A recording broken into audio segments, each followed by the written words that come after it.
Alright chess fans, buckle up. Today we're diving into a game that proves even legends have their off days. We're talking about Bobby Fischer. Yes, that Bobby Fischer, on the losing side against Charles Kalme in 1957.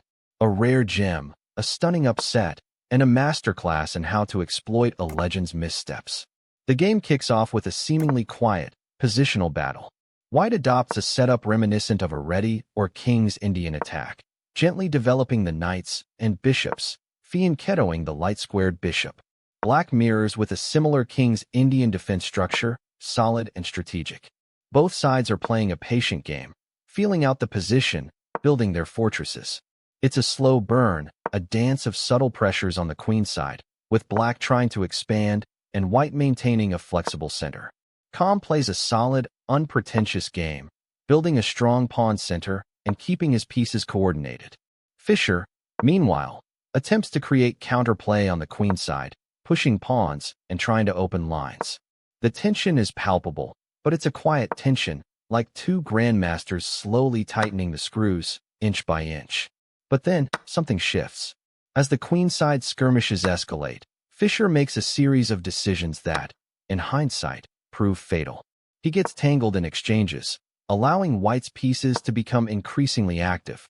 Specifically, as the middle game heats up, Fischer's attempts to create a stronghold with his bishop on d4 are met with a swift exchange, leaving his pawn structure a little weaker and his king slightly more exposed.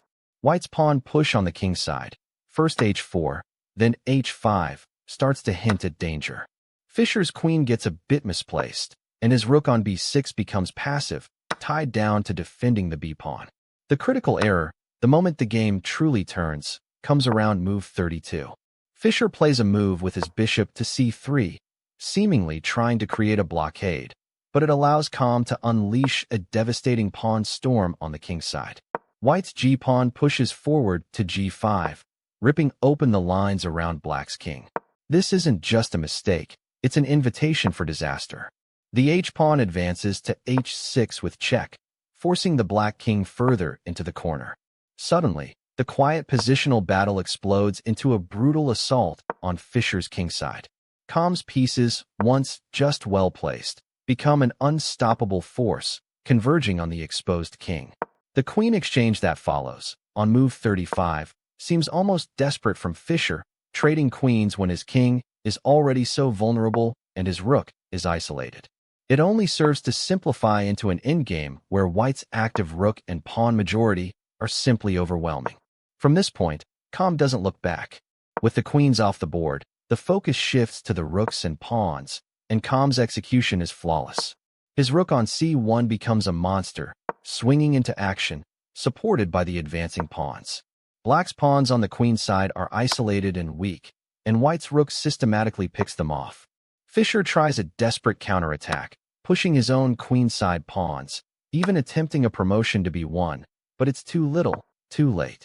Kalme's c-pawn pushes relentlessly, supported by his rook, carving a path straight to the 8th rank. The endgame becomes a race, and Kalme is miles ahead. The final sequence is a pure demolition job.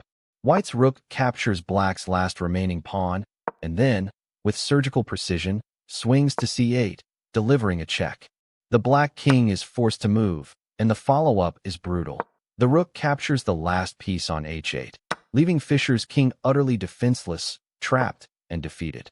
A stunning victory for Kalme, proving that even a young Bobby Fischer could be outplayed, outmaneuvered, and ultimately checkmated by a determined and precise opponent. What a game! If you love this deep dive into chess history, hit that like button, subscribe for more epic games, and let me know in the comments. What's your favorite upset in chess history? We'll see you next time.